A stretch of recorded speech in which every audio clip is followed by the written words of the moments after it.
오늘 말씀도 아주 유명한 본문입니다. 예수님께서 예루살렘 성에 들어가시려고 하시는데 배가 고프셨습니다. 그래서 시장하셔서 좀 좋은 거 드시면 좋을 텐데 나무 열매라도 한번 따먹어 보시려고 잎사귀가 무성한 무화과 나무를 살펴봤는데 그 수고가 헛되게 된 겁니다.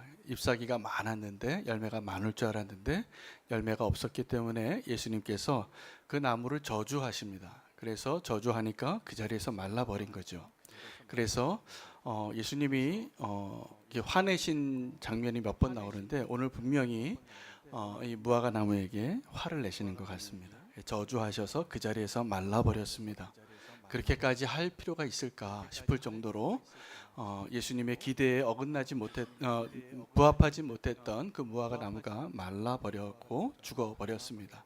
그리고 예수님께서 가르쳐 주신 이 무화과 나무가 저주받은 것과 연관되어지는 예수님의 메시지를 우리가 오늘 받을 수 있어야 되는데 그것이 믿음으로 기도하는 삶입니다.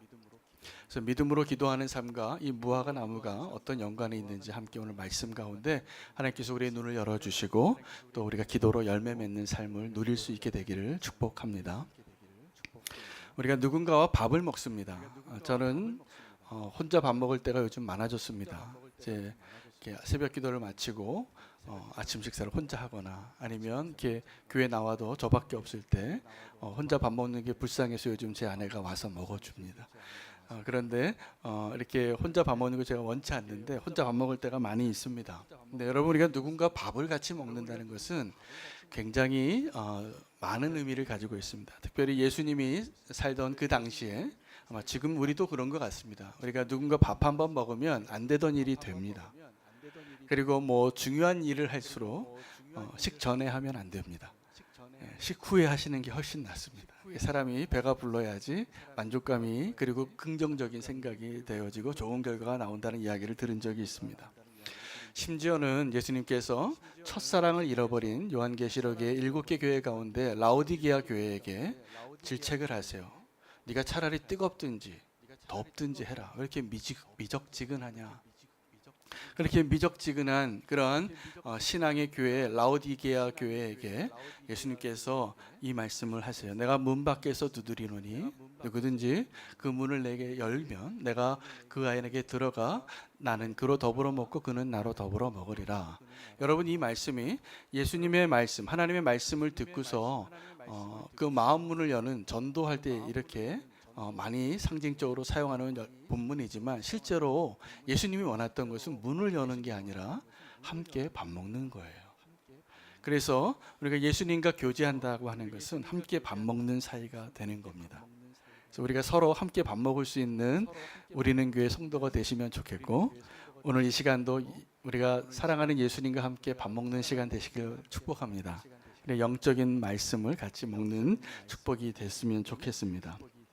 예수님과 교제하는 것은 함께 밥 먹는 사이가 되는 것인데 오늘 예수님이 좀 먹는 얘기를 제가 좀 해야 될 것 같습니다. 왜냐하면 예수님이 이 예루살렘 성에 들어가시다가 배가 고프셔서 먹고 싶은데 그 먹는 것을 충족되지 않으시니까 지금 나무 하나를 죽이셨거든요. 자, 예수님께서는 배가 고프신 적이 많았습니다. 광야에서 금식하실 때뿐만이 아니라 예수님과 관련된 기사를 복음서를 잘 보시면 예수님께서 함께 먹는 일 가운데 사람들을 만나고 축복하고 구원을 베푸시고 이런 일들이 굉장히 많이 등장합니다. 예를 들면 안식일에 제자들과 함께 가는데 배가 고프셨어요. 허기지신 거죠. 그래서 벼 이삭을 따먹었습니다. 제자들과 함께 예수님도 따먹으셨을 거라고 저는 믿습니다. 그런데 그거에 대해서 왜 안식일 날 노동을 하냐고 벼 이삭을 손으로 비벼서 먹었다고. 그래서 안식일을 범한 죄인으로 바리새인들에게 고소를 당하셨습니다. 또 오병이어 사건을 보세요. 예수님은 배고픈 사람의 심정을 너무 잘 아세요. 그래서 갈 데 없이 들판에서 지금 하루를 더 넘게 먹지 못하고 예수님 말씀 듣겠다고 모여있는 저 수천 명의 사람의 극률한 마음이 드셔서 먹이기로 결심하신 겁니다. 그래서 제자들에게 너희가 먹을 것이 뭐가 있냐? 너희가 주라 이렇게 말씀하십니다. 삭개오의 집에도 들어가셔서 그와 함께 더불어 먹었습니다. 근데 그때 삭개오 집에 갔을 때 그 삭개오의 집의 식탁에는 삭개오만 있는 것이 아니라 삭개오의 친구들이 있었는데 그 친구들이라는 사람들이 대부분 세리와 창리와 창기와 죄인들이었습니다. 그래서 예수님이 이제 별명이 하나 확실하게 생겼는데 죄인들의 친구가 되셨습니다. 그것뿐만이 아닙니다. 예수님은 우리에게 십자가에 달리시기 전에, 아직 돌아가시기 전에 나를 기념하라라고 미리 성찬식을 지키라고 권면하세요. 이거 꼭 지켜야 된다. 그 나를 기념하라. 그런데 그것도 보면 먹는 거예요. 우리가 먹고 마시는 것에 대해서 예수님께서 자기의 십자가의 의미를 설명해 주시고 복음을 투영하십니다. 심지어는 예수님께서 부활하셔서 제자들에게 내가 부활했다라는 사실을 증명하기 위해서 어떤 방법을 쓰시냐 하면 같이 먹어주는 겁니다. 자, 이게 무슨 의미냐 하면 나는 영이 아니다. 나는 부활한 예수 그리스도다. 이것을 설명해 주시기 위해서 제자들과 함께 식사하시는 예수님입니다. 그러므로 우리는 예수님과 함께 밥 먹는 사이가 되어야 합니다. 그와 더불어 먹고 나는 그와 더불어 먹을 수 있는 예수님의 친구가 되시기를 축복합니다.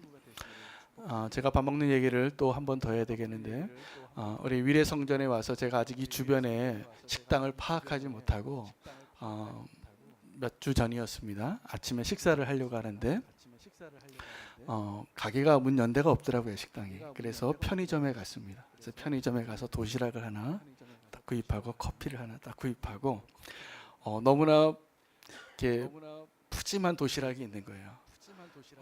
볶음밥에 불고기에 김치에 무슨 반찬이 이렇게 풍성하게 있는데 제 아침 평소에 먹는 것보다 배부르게 먹겠더라고요. 그래서 그 도시락을 레인지에 띵동 하고 커피를 받아서 그 편의점에서 제가 사진을 한 장 찍었습니다. 제 아내에게 여보 나 이렇게 밥을 잘 먹고 있어요 라는 메시지를 보여드리기 위해서 사진을 찍어서 보냈어요. 그랬더니 답장이 왔습니다.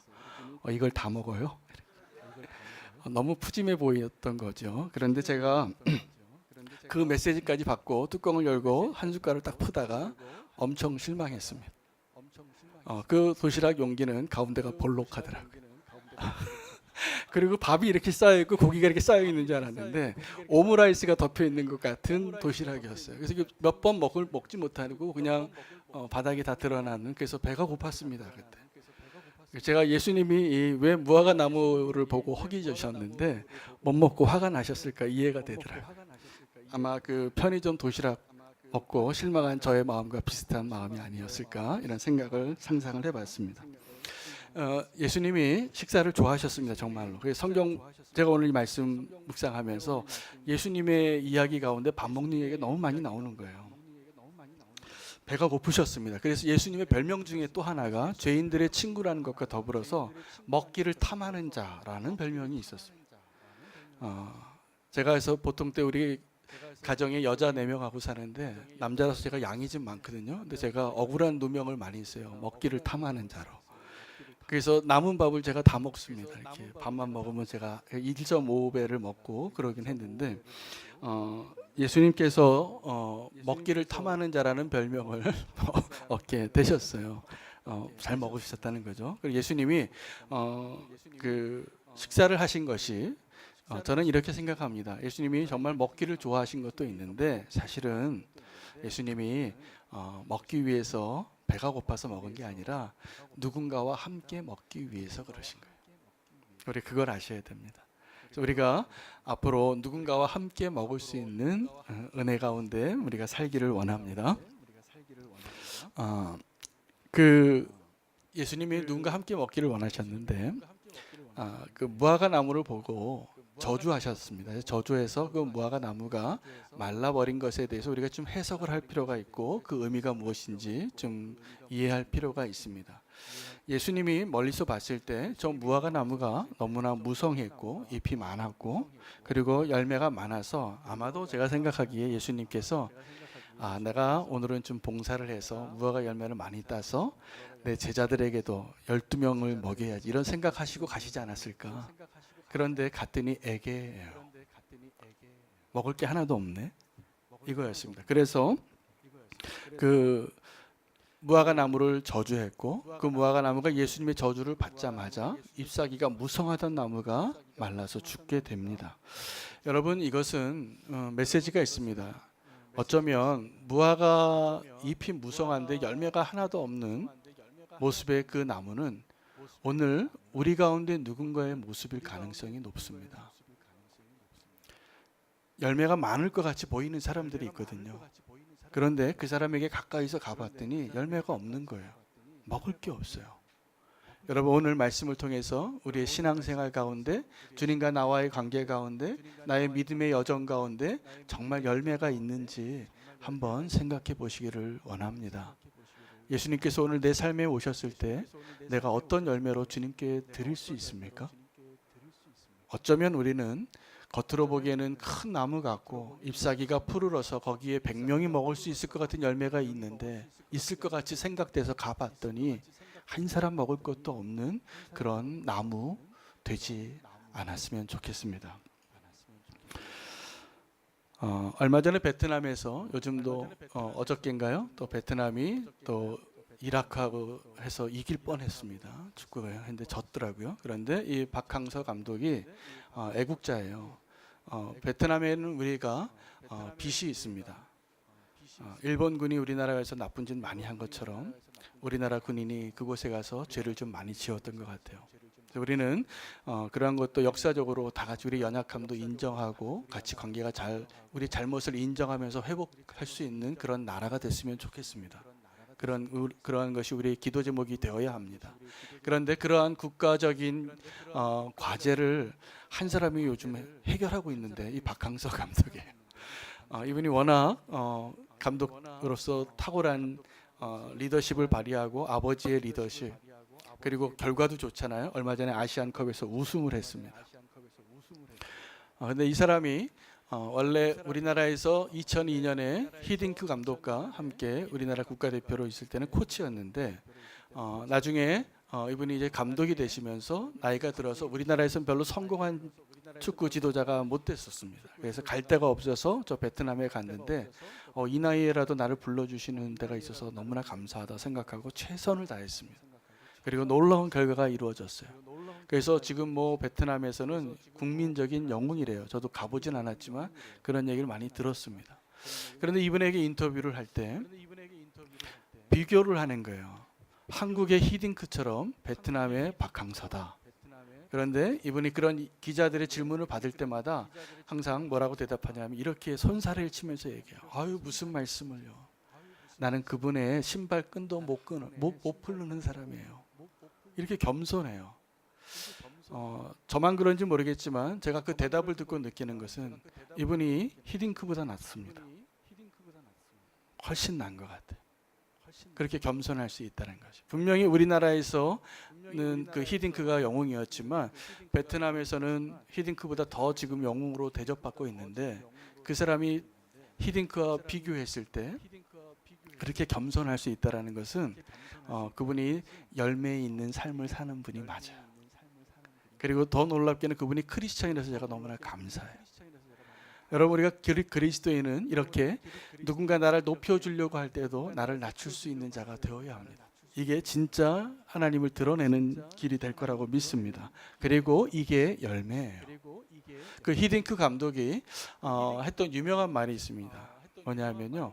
그때 히딩크 감독이 막 예상 외에 선전을 해서 우리가 막 이겨서 8강전쯤 지났을 때예요. 그래서 어떤 기자가 이렇게 여기까지 올라온 것도 기적이라고 그래서 한마디 해주시라고 이렇게 마이크를 갖다 대니까 그때 히딩크 감독이 했던 유명한 말이 있습니다. 나는 아직도 배가 고픕니다. 나는 아직도 배가 고픕니다. 그런데 제가 오늘 그 히딩크 감독 얘기를 하면서 사실은 여러분 우리가 반드시 알아야 할 것은 우리가 지금 하고 있는 신앙의 이 수준보다 하나님은 우리에게 향하여서 히딩크 감독이 했던 말과 똑같은 말을 하고 계신다는 거예요. 나는 너에게 더 기대하는 게 있다. 나는 아직도 배가 고프다. 여러분 왜 열매는 없고 잎사귀만 무성한 나무가 될까요? 우리가 이제 만족했기 때문이에요.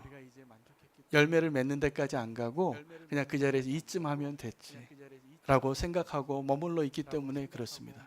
그래서 예수님께서 오늘 배가 고프다라고 말했던 히딩크 감독과 동일한 마음으로 이 무화과 나무, 잎사귀만 무성한 무화과 나무를 향하여 저주하고 또 우리에게 말씀하시는 내용이 있습니다.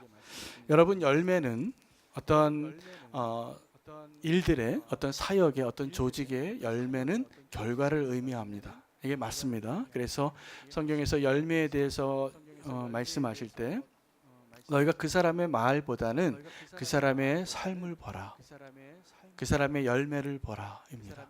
그래서 우리가 그리스도인으로서 살아갈 때, 우리가 교회로서 세워져 갈 때, 우리가 말이 아니라 우리의 모습 가운데 그 열매가 드러날 수 있어야 진짜입니다.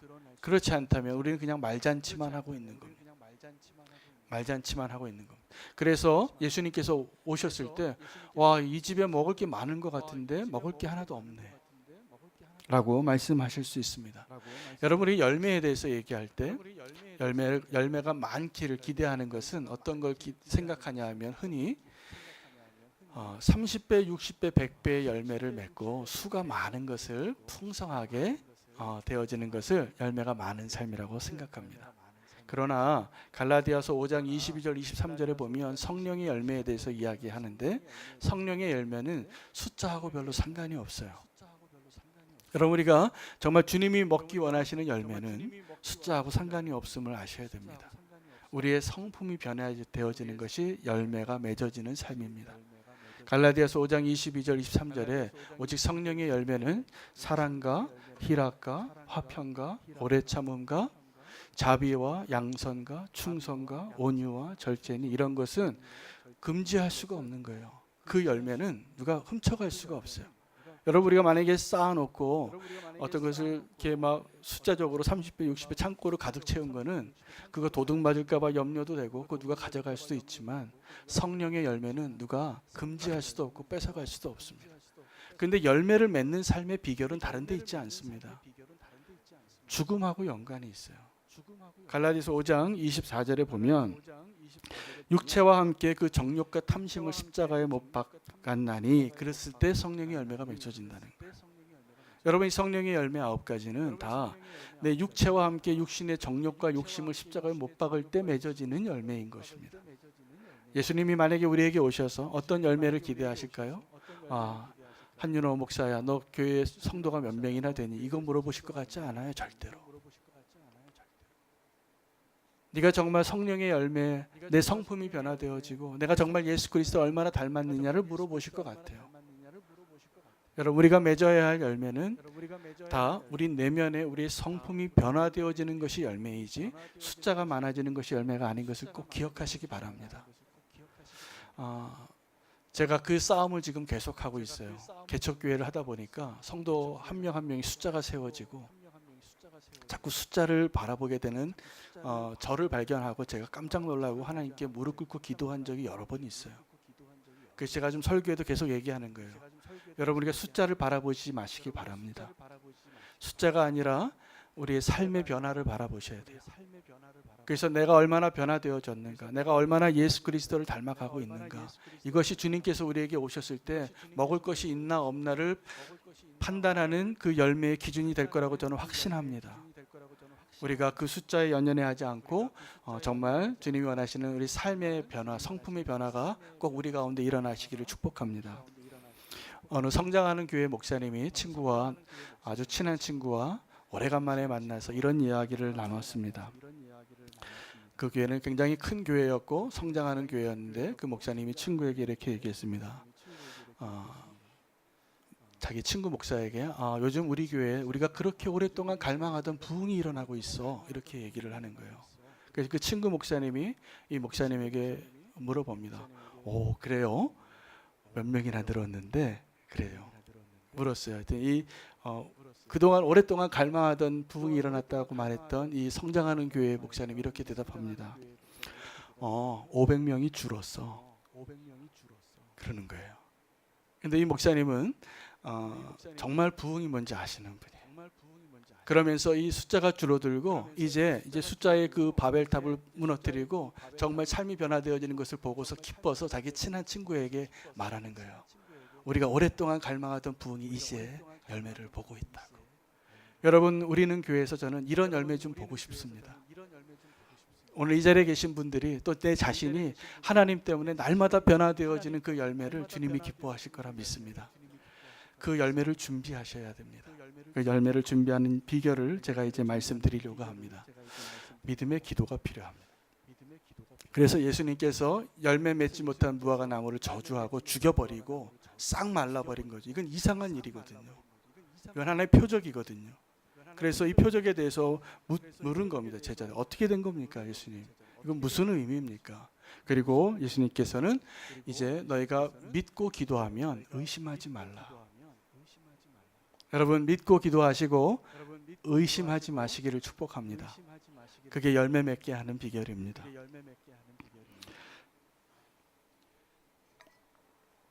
풍랑 가운데 있는 제자들에게 예수님께서 무리를 걸어오셨습니다. 무리를 걸어오셔서 무리를 걷는 예수님을 보고 베드로가 믿음의 요청을 합니다.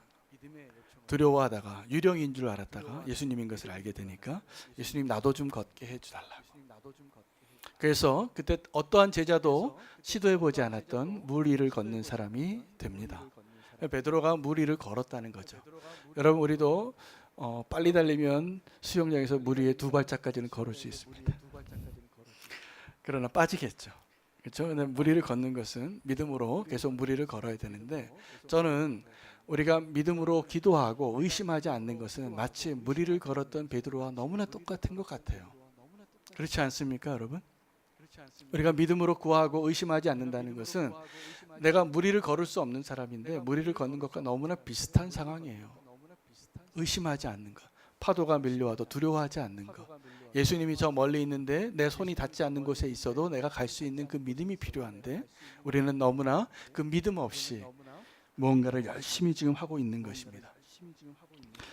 기도의 삶이 회복이 되어지고 이 믿음의 기도의 삶이 회복이 되어지면 주님께서 우리 가운데 열매를 허락하시고 그리고 물 위를 걷는 일들을 허락하여 주실 것이라 믿습니다. 저는 기도가 마치 우리가 물속에서는 살 수 없는데 물속에 들어가서 호흡할 수 있는 산소 마스크라고 생각이 되어져.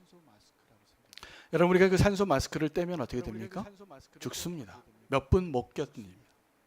우리는 이 허파로 숨을 쉬어야 되기 때문에 산소가 공급이 돼야 되는데 산소가 공급이 안 되면 우리는 당장 익사하게 되어지는 연약한 존재죠. 그러면 우리가 믿음으로 산다는 것은 계속 그 산소 마스크로 우리의 산소를 공급해주는 하나님과 동행을 하고 예수님의 능력을 의지해서 그 믿음으로 갈 수 있는 그 믿음이 필요한데, 할 수 있는데 어떤 일을 하고 있냐면 우리가 자꾸 마스크를 벗어 던지는 거예요. 그리고 그 물 위에서 우리는 생존할 수 없습니다. 여러분, 그리스도인이 세상에 나가서 사는 것은 우리가 이 물 속에서 사는 거랑 똑같아요. 산소 마스크가 없이는 물 속에서 우리가 살 수 없을 거예요.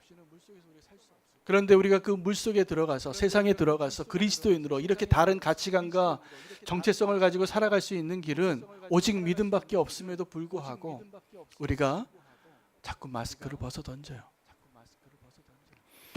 여러분, 수영하실 줄 아는 분들 많이 있으실 텐데 저는 수영을 할 줄 아는데 제대로 배운 수영이 아닙니다.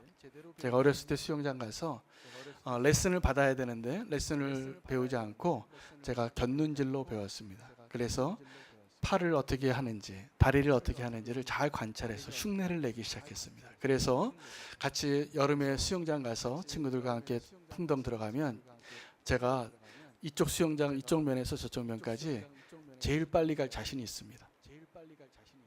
그렇게 동작이 제가 이렇게 아주 유연하게 빨리 할 수 있어요. 근데 더 빨리 하는 이유가 있습니다. 제가 숨을 못 쉬어요.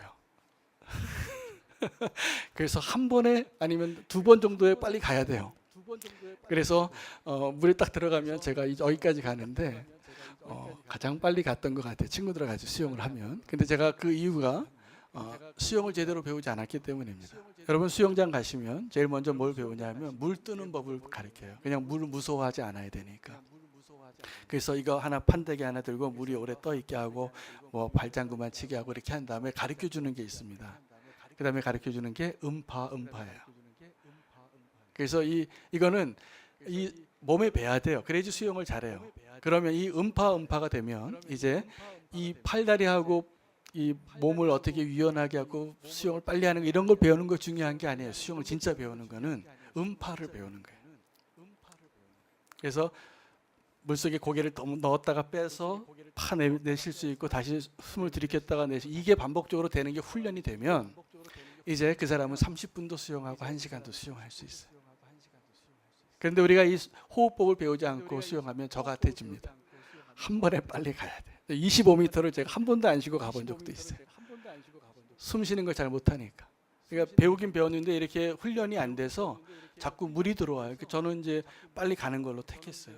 그리고 진짜로 바다에서 수영한 적이 없으니까 그냥 수영장에서 하면 되니까 그냥 빨리 가는 걸로 승부를 거는 겁니다. 그런데 여러분, 우리가 기도하지 않고 사는 성도의 삶이 이래요. 기도하는 법을 배우면 기도는 호흡이에요. 맞습니다. 기도는 우리가 물속에서 헤엄치고 살아가고 생존할 수 있는 방법이에요. 그런데 성도가 기도하지 않아요. 기도를 하는데 자꾸 산소 마스크를 떼거나 기도하고 호흡하려고 하지 않고 내 힘으로 자꾸 헤엄을 치려고 해요. 여러분, 성도들이 두 종류로 열심을 하더라고요. 우리 교회도 이런 성도들 제가 많이 있습니다. 압니다. 열심이 특심입니다. 열심이 특심이신데 심지어는 헌신적이에요. 그리고 굉장히 귀하세요. 제가 이 개척교회 목사로 이렇게 있으면서 너무 헌신적인 성도님들이 많아서 제가 몸둘 바를 모를 정도로 행복해요. 우리 이 건물에 10층에 있는 목사님이 계신데 제가 한번 찾아가서 인사를 드리는데 그분이 교회 개척할 때 공사를 이렇게 해야 된다고 다 가르쳐 주시더라고요. 요점이 뭐냐면 목사가 하루도 빠지지 않고 공사에 와서 여기 코치를 해야 된다는 거예요. 안 그러면 공사가 잘못된대요. 근데 제가 공사 코치를 한 적이 없거든요. 우리 최혁재 집사님이 다 하셨거든요. 그래서 저는 목사님, 근데 저는 뭘 하는지 제가 몰라요. 이 본당이 지금 어떻게 될지도 몰라요. 지붕이 어떻게 될지도 모르고 이렇게 그런다 그랬더니 이 목사님이 의아해 하더니 그 다음에 만났을 때는 저한테 묻는 거예요. 개척교회 목사 맞니요, 저보고. 어떻게 그런 일꾼이 있냐는 거예요. 그렇게 다 알아서 하시는 분들이 어떻게 있을 수가 있냐고 자기 경험에 비춰보니까 이거는 놀라운 축복이라고 저한테 막 부러워하시더라고요. 제가 그게 부러운 건지 그때 알았습니다. 너무나 감사하게 생각을 합니다. 자, 그런데 제가 우리 최혁재 집사님은 너무나 감사하고 사랑하는 성도님이신데 최혁재 집사님 두고 얘기하는 게 아닙니다. 그런데 우리가 어떤 일을 열심히 할 때가 있어요.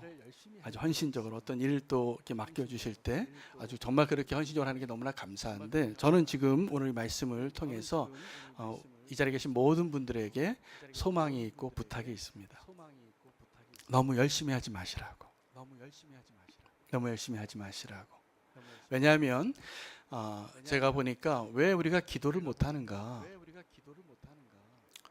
왜 오늘 예수님께서 열매 맺는 삶이 안 되는 이유에 대해서 얘기하시는데 왜 열매 맺지 못하게 되는가 봤더니 너무 열심히 하는 거예요. 자, 최혁재 집사님 오해하지 마시고 잘 들으세요. 너무 열심히 하는 게 왜 문제냐 하면 기도할 필요를 못 느껴요. 내가 저 일을 할 수 있어요. 그리고 하고 싶어요. 할 능력도 있어요. 그럼 기도할까요, 안 할까요? 별로 안 합니다. 그럼 어떤 결과가 되냐면요, 일이 많아지기 시작해요. 교회에서도 보면요, 일 잘하는 사람한테 일이 다 몰립니다. 그래서 2배, 3배 일을 하세요. 그래서 우리는 내가 정말로 건강한 교회가 되기 위해서 일을 좀 나누고 싶은 마음이 정말 많아요. 왜냐하면 그 일을 하느라고 기도를 안 하더라고요. 여러분, 내가 일을 잘하고 열심히 하고 그것의 성취감을 누리는 것보다 더 중요한 게 뭐냐면 기도의 자리에서 주님을 만나는 겁니다. 그리고 우리가 기도할 때 하나님이 일하실 수 있도록 그 삶을 배워야 돼요. 그러니까 이게 수영법을 배운 거랑 똑같더라고요, 제가. 여러분, 그래서 꼭 호흡하는 믿음의 수영법을 배우시기를 바랍니다. 그랬을 때 주님께서 우리를 통해서 일하실 거라고 믿어요. 그게 기도하는 삶입니다. 여러분 정말로 실제로 이런 분들을 제가 만나요. 기도 좀 나오라고. 제가 이번 주간에 사실 특세 기간입니다. 근데 제가 특세 기도 나오라고 광고 안 하기로 마음으로 결심을 했어요. 그리고 지금도 부탁을 안 하고 광고 안 해요. 그냥 나오실 수 있는 분이 나오시는 것을 기뻐하기로 했어요. 왜냐하면 이 특세도 내 인간의 욕심으로 열심으로 하게 되더라고요. 만약에 그분이 특세 나오고 그 다음 주에부터 계속 나오면 할렐루야인데, 특세 나오고 안 나오는 기도하느니 제가 보니까 그냥 평소에 기도하는 것을 더 열심히 하셔서 그 기도에서 자라나는 게 훨씬 나은 것 같아요. 그런 마음이 들었어요. 여러분, 우리가 하나님께서 우리의 믿음의 분량을 더 키워주셔서 정말 기도함으로 더 바빠져야 되는데, 우리는 어떻게 되냐면 일이 많아지기 시작하는 거예요. 그래서 이렇게 얘기해요. 목사님, 내가 지금 얼마나 바쁜지 아냐? 내 회사가 지금 얼마나 바쁜지 아냐? 그래서 기도에 나올 시간이 없다라는 거예요. 그래서 이렇게 얘기하는 거예요. 목사님은 세상을 모르신다고. 이 세상이 얼마나 살기 힘든지 아냐? 이렇게 밤낮으로 열심히 일을 해도 어려운데 어떻게 새벽 기도까지 나오고 공예배를 다 지키고 이럴 수 있냐고. 그렇게 얘기하는 성도님을 만난 적이 있어요. 근데 저는 이제 그런 분에게 이렇게 말씀을 드리고 싶어요. 정말 하나님을 아시냐고. 정말 하나님을 아시냐고. 정말 하나님을 알게 되면 내가 너무나 바빠서 기도하지 못하게 되는 것을 하나님 원치 않는다는 걸 알게 돼요. 그러면 어떻게 되냐면 내가 일을 중단하고 하나님께로 나아가는 시간에 내가 선택하여 그 자리에 있을 거라는 것을 제가 확신해요. 우리가 하나님을 모를수록 더 열심히 일할 겁니다. 그리고 그것이 내가 정말 기뻐하는 신앙생활의 모습이라고 생각할 겁니다. 그런데 저는 왜 이 말씀을 이렇게 좀 힘을 줘서 말씀드리고 싶냐 하면, 어느 날 마지막 날이 왔을 때 그렇게 사시다가 예수님께서 딱 왔는데, 너 정말 이렇게 잎사귀가 많고 이렇게 풍성한 나무 같구나라고 가까이 오셨더니 열매가 하나라도 없을까 봐. 내가 이렇게 주님을 위해서 주여 주여 외치고, 내가 이렇게 교회를 위해서 이렇게 봉사하고 이렇게 많이 수고하고 이렇게 많은 일들을 했는데 주님이 왔을 때 내가 먹을 게 하나도 없구나 라고 말씀하실까 봐. 오늘 이 말씀을 드리는 겁니다. 기도의 열매를 맺으시기 바랍니다. 내가 일하는 것을 좀 중단하시고 주님 앞에 머물러 보시고 주님과 함께 하시고, 내 삶에 내 성품의 변화가 일어나고 내 삶이 변화되어지고 내 인격이 변화되어지고 사람이 변화되어지는 것을 나도 알고 성령님도 알고 성도들이 알 수 있도록 기도하세요. 그 열매를 맺으세요. 가끔 가다가 이 교회 바깥에서 예수님 믿으라고 하면 이렇게 말하는 분들이 있어요. 내가 하나님을 믿느니 내 주먹을 믿겠다고. 이렇게 말씀하시는 분들은 보면 대부분 인상이 좀 험악해요. 근데 교회에서도 이런 말 하시는 분이 계세요. 내가 하나님을 믿느니 내 주먹을 믿겠다고 말하는 분들은 세상에서 보이는 인상이 험악한 분들이 아니라 더 거룩해 보이는 분들이 많아요. 교회 안에서 이런 말을 하시는 분들은 더 거룩해 보이고 더 영적으로 보이고 더 구별된 삶을 사는 사람처럼 보일 때가 많아요. 근데 내가 하나님을 믿느니 내 힘을 믿지라고 말은 안 하지만 그렇게 생각하고 살아가시는 분들이 많이 있습니다. 안타까운 일입니다. 제가 오늘 이 말씀 다시 한번 말씀드리는 이유는 우리가 정말 주님 앞에 섰을 때 주님께서 우리의 삶의 열매를 보실 거라는 것입니다. 그 열매가 있으십니까? 정말 변화되어지는 것은요, 내가 변화되었습니다라고 말하지 않아도 다 알아요. 가까이 가보면 다 느껴요. 이 사람이 변했구나. 근데 아직 변하지 않은 사람이 나 변했다고 얘기해요. 그건 아직도 갈 길이 먼 사람이에요. 정말 변화된 사람은요, 변화된 게 느껴져요. 그리고 그렇게 얘기하지 않아요. 정말 변화되어지면. 추수할 때가 다가오면 일꾼이 필요합니다. 그 열매와 연관되어져서, 그래서 예수님께서 제자들을 보내시면서 복음서에 이 말씀을 분명히 하셨어요. 지금 추수할 것이 너무나 많은데 추수할 일꾼이 부족하니까 너는 하나님 아버지께 추수할 일꾼을 보내달라고 기도하라라고 제자들에게 말씀하세요. 이 본문을 우리가 상당히 오해하고 있는 본문 중에 하나입니다. 여러분, 이 본문 중에서 이 본문의 내용 가운데 예수님께서 제자들에게 요구하신 게 뭔가를 정확하게 본문을 잘 묵상해 보시면 알아요. 우리는 추수하는 일꾼이 내가 됐구나라고 생각을 해요. 그래서 누구는 씨를 뿌리고 누구는 추수하고 열매를 거두고, 그래서 내가 열심히 추수하기 위해서 전도를 열심히 해요. 근데 그 본문을 잘 생각해 보세요. 예수님께서 그 본문 가운데 제자들에게 뭘 하라고 했는지, 추수할 일꾼을 보내달라고 기도하라고 했지 추수할 일꾼이 되라라고 말한 게 아니에요. 우리는 그 추수하는 일꾼도 내가 추수할 일꾼이 돼야 된다라고 생각하고 착각하고 오해하고 있어요. 여러분, 마지막 때에 이 추수할 일꾼들은 계시록에 보면 또 에스겔서를 보면 다 누굴 얘기하냐면 천사를 얘기해요. 천사들이 마지막에 추수할 일꾼들입니다. 심판을 해요. 대접을 쏟고 바람을 붙잡고 있어요. 내 모퉁이에서 천사들이. 마지막 때 그 천사들이 그걸 놓으면 심판이 시작이 되어지는 거예요. 하나하나씩. 그게 추수할 일꾼이에요. 근데 우리가 해야 될 건 뭐냐면 추수할 일꾼을 보내달라고 기도하는 거예요. 그 천사들을 보내달라고 기도하는 거예요. 물론 그 기도가 하나님과의 동력을 의미하는 건 맞습니다. 기도는 놀라운 것이에요. 하나님과 함께 동력할 수 있는 놀라운 영적인 특권이에요. 기도해야 합니다. 기도의 열매를 맺어야 됩니다.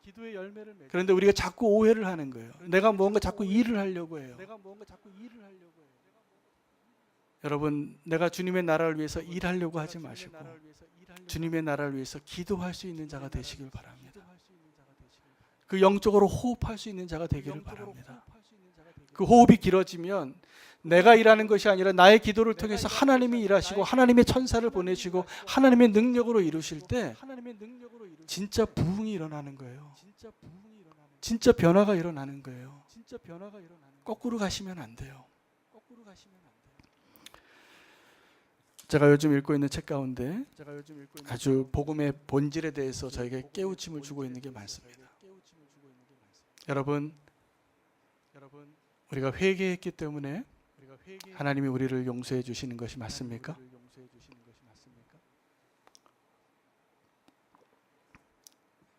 맞잖아요. 우리가 회개해서 우리를 용서해 주시는 거 맞습니까? 네, 그런데 순서가 바뀌었습니다. 하나님께서 우리를 용서해 주셨기 때문에 우리가 회개할 수 있는 거예요. 이 순서가 바뀌면 하나님의 은혜가 율법으로 바뀝니다.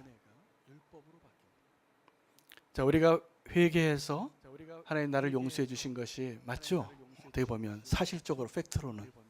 그러나 하나님의 은혜가 먼저예요.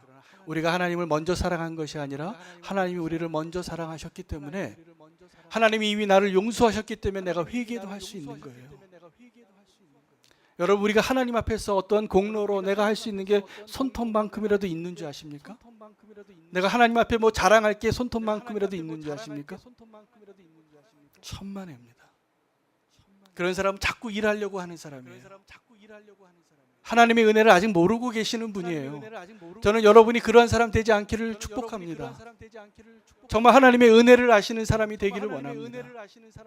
하나님의 은혜는 이미 하나님 나를 은혜로 용서하셨기 때문에, 나를 택하셨기 때문에 내가 이제 회개할 수 있는 힘을 얻는 거예요. 이게 거꾸로 되면은 은혜가 아니라 율법주의자로 바뀌어요. 내가 심지어 회개하는 것까지, 믿음까지도 어떤 행위가 돼버려요. 하나님께 기도하십시오. 그리고 믿으십시오.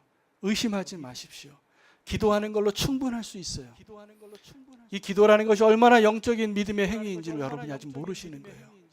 그러니까 자꾸 일을 하려고 해요. 기도는 나의 연약함을 고백하는 거예요. 내가 그 힘이 없습니다. 나는 정말 하나님의 긍휼이 필요합니다.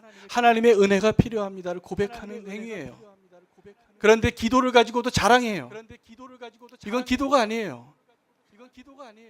율법이지. 기도는 하나님 내가 너무나 불쌍한 존재라는 것을 하나님께 간구하는 그 모습 그 자체로 하나님께 내 모습 그대로를 드러내 보일 수 있는 게 기도인 거예요.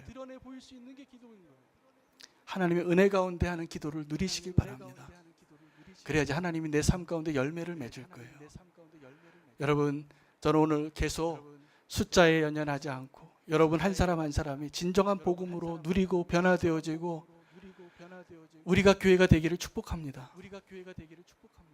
그러면 우리를 통해서 주님께서 영광 받으시고 그리고 주님이 일하시는 것을 함께 누리는 것이 부흥인 거예요. 자꾸 너무 일하려고 하지 마세요. 멈추시고 기도하시고 멈추시고 주님 안에 그냥 나를 내어드리고 기도하기보다 하나님께 의존하기보다 자꾸 일을 하려고 하는 그 발걸음을 멈추십시오. 제발. 그리고 주님의 은혜를 누리십시오. 그러면 주님께서 우리를 바꾸시고 열매를 맺어주실 것이라 믿습니다. 너무 분주해서 열매를 못 맺어요. 일하느라. 여러분 수고 많이 하셨는데 하나님의 열매로 풍성한 나무가 되시기를 축복합니다. 기도하겠습니다. 사랑의 주님, 오늘 주님께서 우리에게 기도로 열매를 맺게 하시니 감사합니다. 나의 수고로, 나의 헌신으로, 내가 열심히 무언가를 하는 것으로 열매를 맺으려고 했던 모습을 주님 오늘 보여주셔서 이제 더 이상 그러한 헛된 수고를 하지 아니하고 하나님 은혜 안에 머물러 있고 주님께서 기도로 의존하고 오직 주님이 행하시는 것만을 간구하는 저희들 되게 해주시길 원합니다. 숫자를 의식하지 않기를 원합니다. 내 삶을 변화시켜 주시고 내 성품을 변화시켜 주시고 하나님 원하시는 그 열매를 맺을 수 있는 무화과 나무 되게 해 주시옵소서. 그동안 너무 분주했지만 잎사귀만 있고 기쁨이 없고 열매가 없었던 것을 고백합니다. 주님 우리를 변화시켜 주셔서 주님의 열매로 충만하게 해 주시옵소서. 예수님의 이름으로 기도합니다.